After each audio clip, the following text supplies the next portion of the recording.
What's going on, ladies and gentlemen, saints and ain'ts, and welcome to Lactic Acid. I'm your host, Dominique Smith. Today, we're releasing a very special episode because we are talking about the 2024 Olympic Marathon Trials that will be held in Orlando on February 3rd, 2024. So, just to catch you up, it was released on Monday, the time that the event will start. And on Tuesday, the course was finally announced. I know a lot of people were waiting on that. I know there's been some buzz on social media. So, the goal of this episode, what we're going to talk about today, I live in Orlando, born and raised here, haven't left, understand downtown Orlando, having worked there, just having been there, still kind of work down there. And I understand the weather scene. So we're going to talk about the course. I'm going to share what I know as far as what you can expect when it comes to shade and, what the makeup of the course is. We're also going to talk about the weather.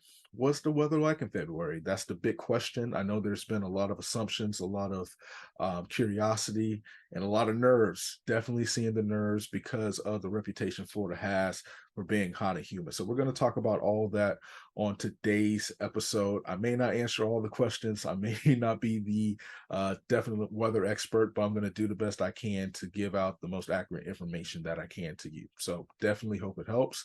And without further ado, let's get into it. So today we are looking back at what happened yesterday, rather. So on Tuesday, it was announced in the ceremony around 10:30 what the course for the marathon trials would look like. And on Monday evening, the time for the marathon was released. The men will kick off first. They're going to run at 12:10. The women will follow behind them 10 minutes later. They're going to run at 12:20. So I know that sparked a lot of unease to say because of the reputation Florida has for being so hot and humid. We're going to get to the weather part shortly. Want to talk about the course. So it is a 2.2-mile loop, and then they're going to run a 3-mile loop 8 times. And so let me make sure I got that correctly because it is a very unique kind of setup where they're going to run. It is going to start yes, 3 8-mile loops rather. So let me get that right.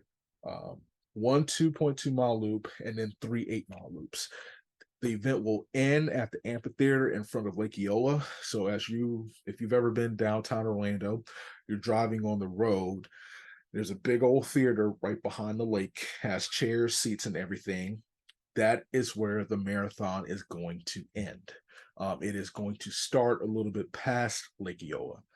So that's where it's going to start. That's where it's going to end. They're going to loop around, and then they're going to go through the 8-mile loops.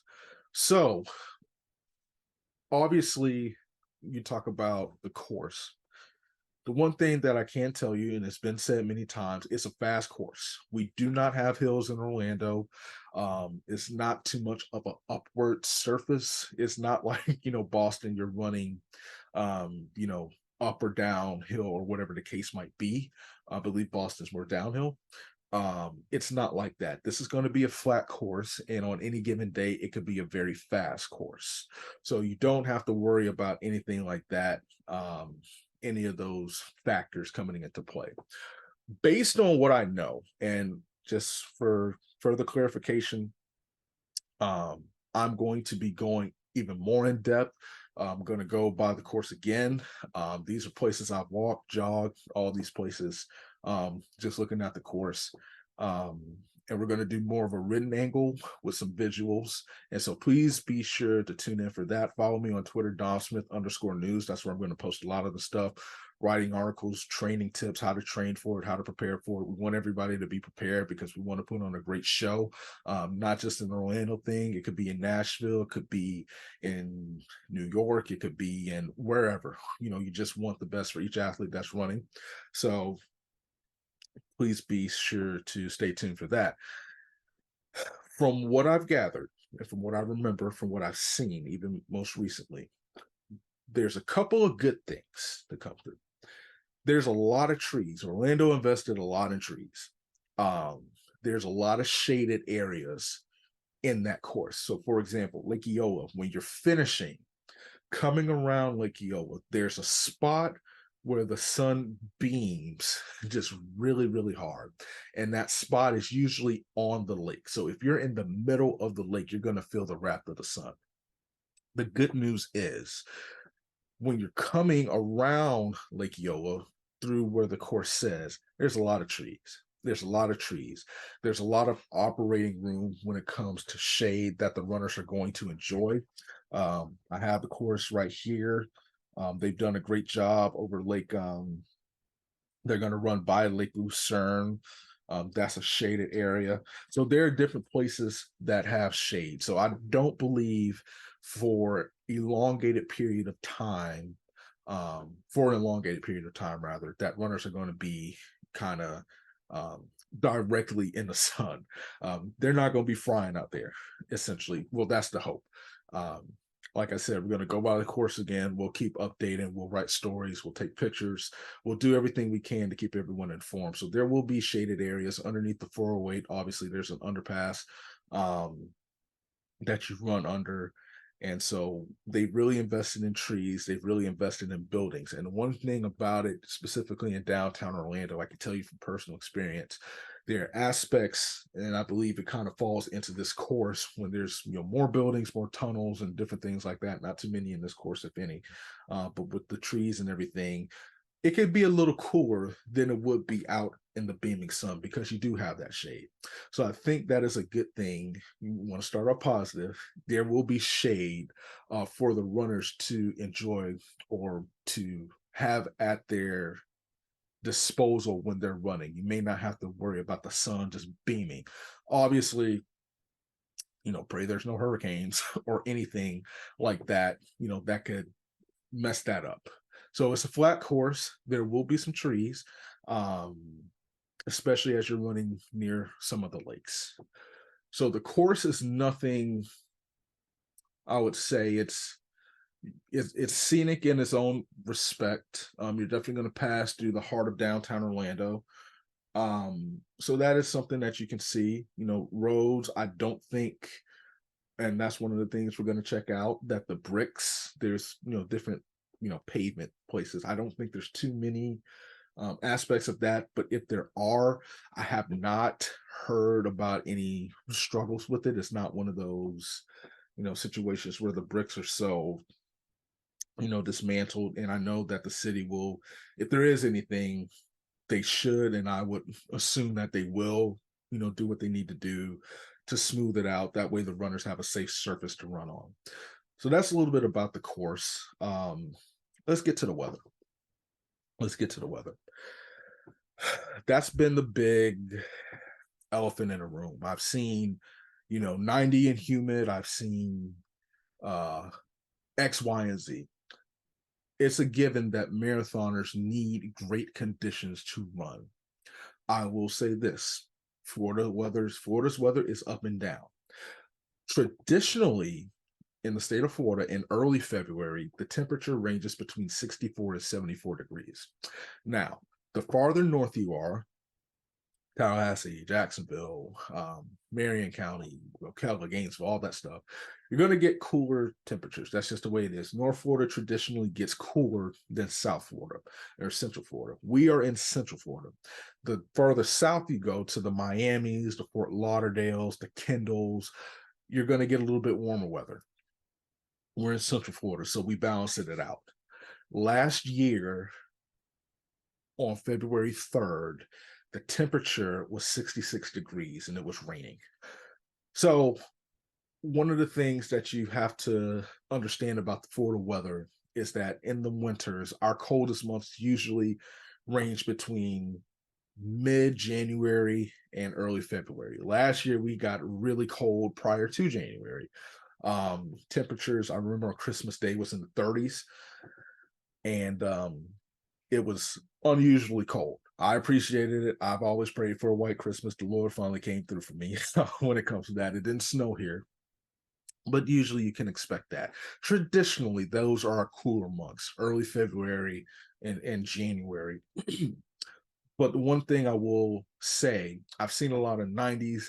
I personally do not think it will get to 90 degrees. I don't recall. I know we have touched, I remember 2 days prior to February 3rd being last year, so February 1st, as well as February 2nd, 84. It was 84 degrees. I don't recall it ever touching 90. Um, Not saying it's not impossible by any means. I don't say that to scare anybody, but just with the way the world is getting hotter, just the earth, the climate, the atmosphere is just getting warmer. When Florida gets the warmest, specifically in the winter, it is always ahead of a cold front. So what happens, and in this story I'm writing, we will talk to a meteorologist, a local meteorologist, and they'll explain it better, especially giving tips to train just in case it is warm. You're going to get a cold front that moves through. Sometimes you get a warm front, but the winds shift from the south. The winds come up from the south. And so those southerly winds bring in that heat, bring in that extra humidity. I will say this, regardless of the southerly winds, the heat and humidity it brings, it will not compare to what you will experience, what we're experiencing now. It is August 1st when I'm recording this. I'm trying to tell you, it does not get like that from a humidity standpoint in the state of Florida in February. But it can get a little warm, it can get humid. But traditionally, usually that's why, because it's ahead of a cold front. Now, if cold front rushes through on February 2nd or February 1st, depending on how cold or how strong the cold front is, usually you're going to get lower temperatures. Stronger cold fronts can knock things down into the 50s, to the 40s. Like I said, on Christmas Day, we were really cold. It was in like the upper 30s, at least on my television screen. It was pretty cold. And haven't been that cold in a minute. Never in this state. So like I said, it's just so many variables. But if we're going on the fact, or just going on tradition rather, it's a 50-50 shot. Prepare as if it's going to be warm, but it may not be as bad as what it's made out to be. Now, I know 75 can be warm for marathoners, and that's, I know that there's some conversation and there's some frustration about it being held at 12. Personally, I thought it was going to be held around 8. There are many reasons for it to be held at 12. I don't have the exact answer. It could be television reasons. Who knows? Viewership and everything. There's going to be a lot going on in Orlando, that weekend or that week of the trials. But it's not a foregone conclusion that it is going to be hot and humid. That's just the truth. That's not my opinion. That is just the historical fact. Like I said, it was 66 degrees and it rained on February 3rd last year. So I don't know if that eases some anxiety to say that it's 50-50, but I have seen some things on Twitter like it's going to be hot, it's going to be humid. It could be. You just don't know. We just do not know. But yes, that is the course. There's, like I said, there's trees, there's shaded areas due to the trees along the way. We're going to update this, like I said, in the written form. We'll keep you posted on where that's published, and going to take some pictures just to give, a visual glimpse of what you can expect. Obviously, we will respect, property and, privacy and all that stuff. But, that is just kind of what I wanted to do. Just come on here, talk about it. This marathon trials is going to showcase some of the great spots in Orlando, the Milk District. There's a lot of great restaurants in the Milk District. There's a lot of famous restaurants in the Milk District. I think Guy Fieri came to one of the places in that district. A lot of places to eat, drink, socialize. And it's a great community of running. They're going to go through Crystal Lake Street, where there's Fleet Feet there. There's a running shoe store. So it's going to really showcase, the heart of, Orlando, the people over at Track Shack. I know that they've worked really hard to help out with this. So the purpose of this, I don't know if it, made anybody even more nervous or less nervous, but I know there's a lot of, anxiety going around because this is a big deal. This is the Olympic marathon trials. This is a huge deal. Everybody's preparing for it to be on that team to go to Paris. And so if you have any questions or concerns about the course, if you have any questions or concerns specifically about the weather, to go back even in more detail about the past conditions on February 3rd, shoot me an email at lacticacidpodcast@gmail.com. Message me on Instagram, Lactic Acid Podcast, or find me on Twitter or DomSmith_news. Please, I will be more than happy to talk with you, to give you, some of the things that I know personally, how, I deal with the heat, how, different nutritional tips, as well as put you in touch with people who understand it from a coaching perspective, from different perspectives of that nature. So we want to make sure on this channel that we inform, not scare. Hopefully that gave you some information, some more information, eased a little bit of the anxiety of what's been going on. I know, like I said, it's a highly anxious time. People want to make this team. People want to make sure they're prepared. And athlete safety is huge. Definitely understand that. But that's what I wanted to present to you all in this episode. Like I said, like, comment, subscribe, share with your mom, your dad, your friend, your cousin, whoever.